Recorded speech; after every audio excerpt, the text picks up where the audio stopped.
So I am on top of Tszil Mountain. It's T-S-Z-I-L in spelling. I'm not sure if I'm pronouncing it right. And I'm at an elevation of about 7,800 feet. I'm actually on this ridge that connects to the higher Tszil Mountain, which is about 8,700 feet in elevation.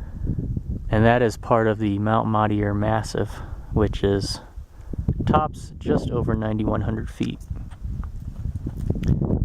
Well, nice view around. It's perfect weather. Beautiful day here in the Coast Mountains.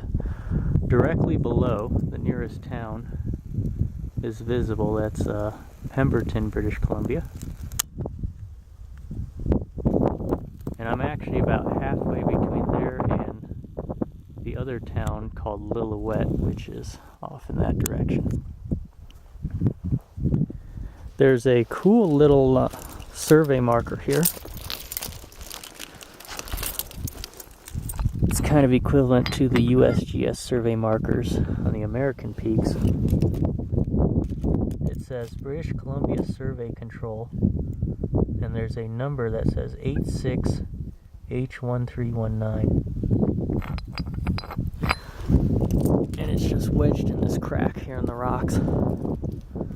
Most of the rocks here appear to be a form of granite or granodiorite. There are some interesting veins of quartz crystals, and occasionally you'll find rusted pyrite crystals, which is fool's gold, right inside. Now, the view here that I'm looking at is north, and so all the slopes that you see are all south-facing, hence why you don't see any glaciers on them compared to the view looking south. But I guarantee you there are glaciers on the other side of these peaks as well.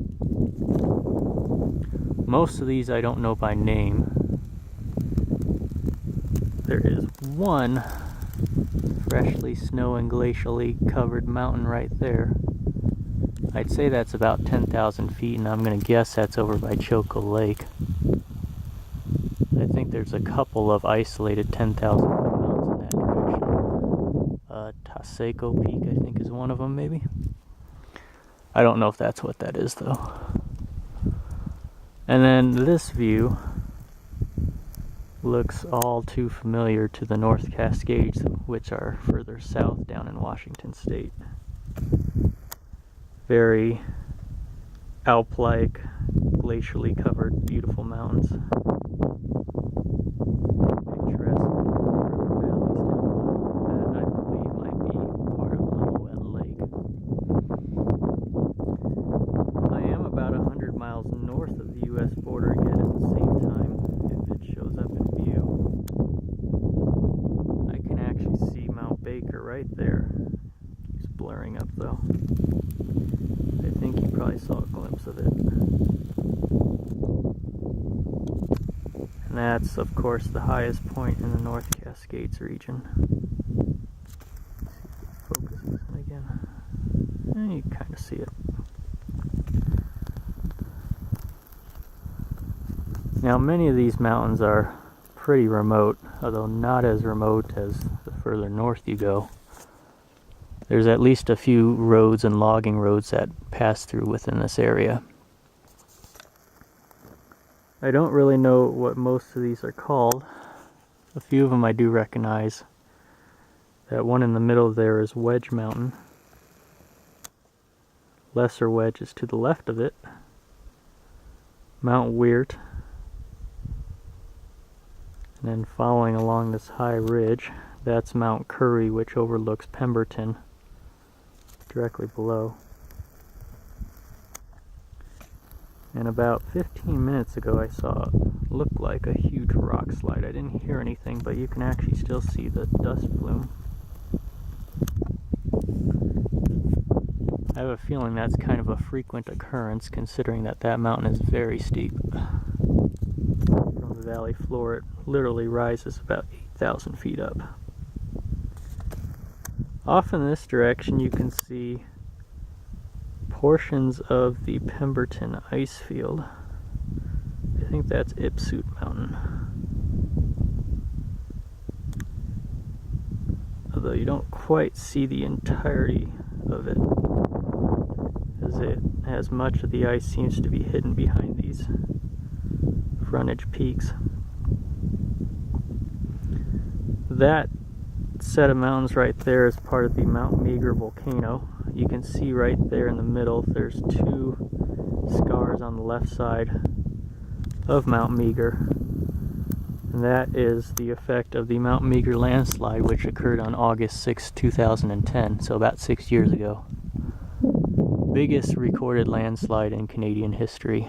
I think it measured about 48 million cubic feet of material. Instantly came charging and roaring down into the valley there at least over 100 miles per hour. Off in that direction, if I was a little bit higher up, I might be able to see portions of the Lillooet ice cap, which is about 3 or so times bigger than the Pemberton Icefield. And I'd say maybe another 120 miles going in that northwesterly direction is the highest point here in the Coast Mountains, which is Mount Waddington. Just over 4,000 meters in height, or about 13,186 feet, I believe. Very calm day. Blue skies. But the weather is going to go back to its course of getting cooler and cooler until winter sets in. And already there's a number of the high peaks here that have their first dustings of snow. I just better enjoy it while I can. You can actually get to this peak through a side trail. The main trail takes you to the three really picturesque Joffre Lakes, and then you kind of cut up this valley to a col right below down there. And the smaller lower peak there is Mount Taylor, and then you can get up to this spot right here, Tszil Mountain, slightly higher. Although this peak I do not believe is ranked. Up here in Canada, a peak has to be at least 500 feet or more in order to be its officially owned official mountain. Here, the saddle between this peak and Slaylock Mountain is not quite 500 feet. And this rock here marks the very true top. Alright, well, it will probably head on down now.